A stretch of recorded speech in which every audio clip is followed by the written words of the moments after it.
বন্ধুরা, মনজাচা চ্যানেলে আপনাদের সবাইকে স্বাগত। আমি পারমিতা। আজকে বাচ্চা বড় সবারই অত্যন্ত প্রিয় একটা রেসিপি আপনাদের কাছে নিয়ে এলাম। বলুন তো দেখি আজকে আমি কি বানাচ্ছি। আজকে আপনারাই বলুন কি বানাচ্ছি। আজকে কিন্তু আমি বলছি না, এই আমার রেসিপি এই ইনগ্রিডিয়েন্টস গুলো দেখে আপনারা বলুন আমি কি বানাচ্ছি।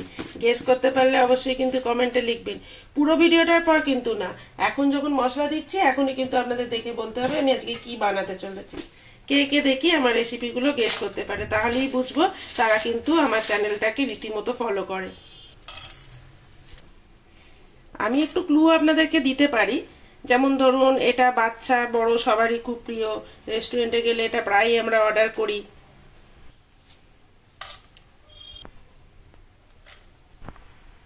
আপনারা কিন্তু থামবেন না, আপনারা কিন্তু গেস চালিয়ে যান। কি রেসিপি কিন্তু আমাকে লিখতে হবে কমেন্টে। আমি কিন্তু গ্যাসটা এখানে অন করিনি, এবার আমি অন করে নিচ্ছি। এই সব কটা উপকরণ আমি শুকনো খোলায় ভেজে নেব। তো এখানে আমি নিয়ে নিয়েছি গোটা ধনে, গোটা জিরে, গোলমরিচ, দারচিনি, 2-3টে এলাচ, শুকনো লঙ্কা, লবঙ্গ আর একটা তেজপাতা। এই সব কটাকে ভালোভাবে শুকনো খোলায় ভেজে নেবো। তারপর ঠান্ডা হয়ে গেলে এটাকে গুঁড়ো করে নেবো। আমি কিন্তু রেসিপির দিকে আস্তে আস্তে এগিয়ে যাচ্ছি। আপনারা কিন্তু পুরো রেসিপি শেষ হয়ে যাওয়ার পর বললে কিন্তু হবে না। আমি রেসিপি করতে করতেই কিন্তু আমাকে বলতে হবে যে আমি কি বানাচ্ছি। তো ভাজাটা এখানে ভালোভাবে ভেজে নেবো। ভাজাটা কিন্তু কনস্ট্যান্ট নাড়াতে হবে যাতে পোড়া না লেগে যায়, এইভাবেই কিন্তু বানাতে হবে। এবার এগুলো আমার ভাজা হয়ে গেছে। এবার এটা একটা আমি বাটিতে তুলে নেবো, নিয়ে ঠান্ডা হতে দেবো। ঠান্ডা হওয়ার পর এটাকে একদম মিহি একটা পাউডার বানিয়ে নেবো। যতক্ষণ এই মশলাটা ঠান্ডা হচ্ছে ততক্ষণ আমি বাকি মশলাটা রেডি করে নিচ্ছি। এখানে আমি 1 টেবিল স্পুন দিয়ে দিলাম তেল। তেলটার মধ্যে দিয়ে দিচ্ছি আমি একটা বড় সাইজের অনিয়ন কেটে রেখেছিলাম, এটা দিয়ে দিলাম। এবার এখানে নিয়েছি 2টো মিডিয়াম সাইজের টমেটো, আদা আর রসুন। এই সব কটাই পেঁয়াজের মধ্যে দিয়ে দেবো। এই সব কটাকে একটু ভালোভাবে ভেজে নেবো। আমি কিন্তু এখনো রেসিপির নামটা বলিনি যে আমি কি বানাচ্ছি। আপনারা কিন্তু গেস চালাতে থাকুন, গেস করতে থাকুন যে আমি কি বানাচ্ছি। আর ইতিমধ্যেই যারা গেস করে ফেলেছেন তারা কিন্তু অবশ্যই কমেন্টে লিখে ফেলুন যে আমি কি বানাচ্ছি। এবার আপনাদের আর একটু ক্লু দিই, এটা কিন্তু একটা ভেজ আইটেম বানাচ্ছি। ভেজ আইটেম হলো, যদিও এটাতে পেঁয়াজ থাকছে তবুও এটা ভেজ আইটেম। কারণ আমরা বাইরে কিন্তু সবাই পেঁয়াজটাকে কিন্তু ননভেজের মধ্যে ধরি না। তো আপনাদের গেস করার জন্য কিন্তু অনেকটাই সুবিধা হয়ে যাবে যে আমি কি বানাতে যাচ্ছি। লিখুন লিখুন কমেন্টে, তাড়াতাড়ি লিখুন, এখন কিন্তু টাইম চলে যাচ্ছে। এরপর বললে কিন্তু হবে না, রেসিপি দেখার পর বললে কিন্তু হবে না। এবারে এই যে মশলাগুলো আমি শুকনো খোলায় ভেজেছিলাম, এটা পুরো একদম পাউডার বানিয়ে নিয়েছি। এবারে এর মধ্যে আমি অল্প একটু জল দিয়ে দিলাম। দেখুন এই পেঁয়াজ আর টমেটোটা সিদ্ধ হয়ে গেছে অনেকটাই, এটা নরম হয়ে গেছে। এবার আমি গ্যাসটা অফ করে দিয়ে এটা ঠান্ডা হতে দেবো। এটা ঠান্ডা হওয়ার পর এটাকেও একটা পেস্ট বানিয়ে নেবো।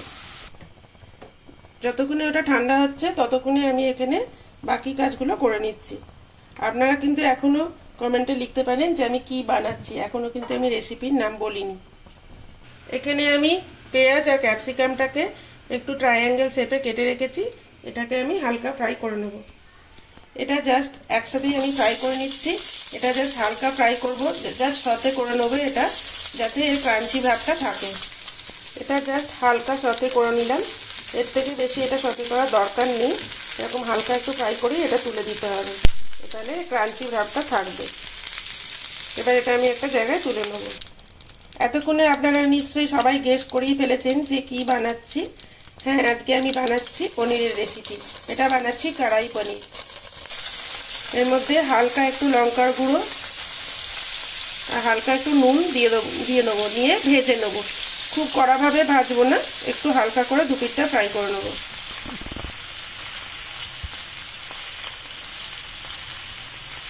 পনিরগুলো এখানে ভাজা হয়ে গেছে, এগুলোকে আমি তুলে নেবো। এবার যে কড়াইটাতে টমেটো ভেজেছিলাম ওই কড়াইটাতে দিয়ে দিলাম কিছুটা তেল আর অল্প একটু বাটার। তেলের মধ্যে দিয়ে দিলাম 1 টেবিল স্পুন কাশ্মীরি লঙ্কার গুঁড়ো। এটা দেওয়ার ফলে কালারটা খুব সুন্দর এসে যাবে।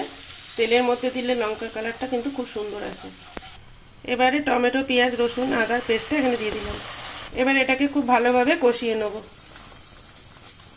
এবারে পনিরটাতে যে পরিমাণ নুন লাগবে সেই নুনটা এখানে দিয়ে দিলাম। আর যে ভাজা মশলাটা করে রেখেছিলাম শুকনো খোলায়, এই ভাজা মশলাটাও এখানে দিয়ে দিলাম।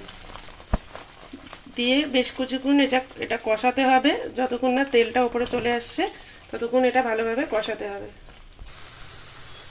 এবার দেখুন মশলাটা পুরোপুরি কষে গেছে এবং তেলটা সাইড দিয়ে ছেড়ে দিয়েছে। এবারে এই অবস্থায় আমি দিয়ে দেবো জল।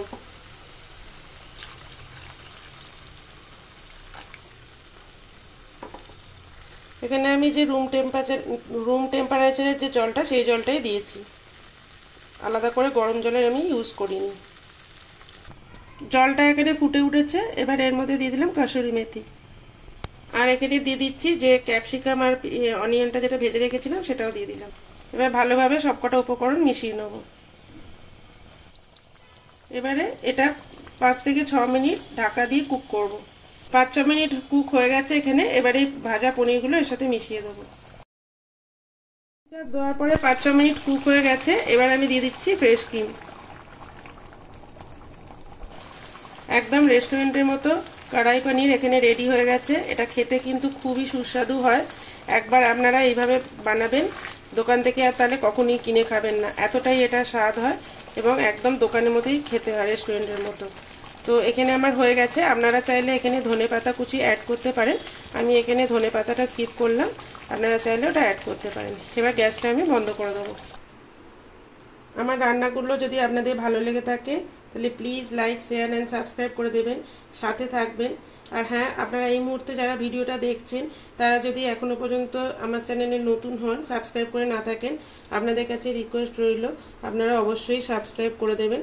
আর যারা আমাদের পুরনো সাবস্ক্রাইবার তাদেরকে আমি জানাই অসংখ্য ধন্যবাদ পাশে থাকার জন্য।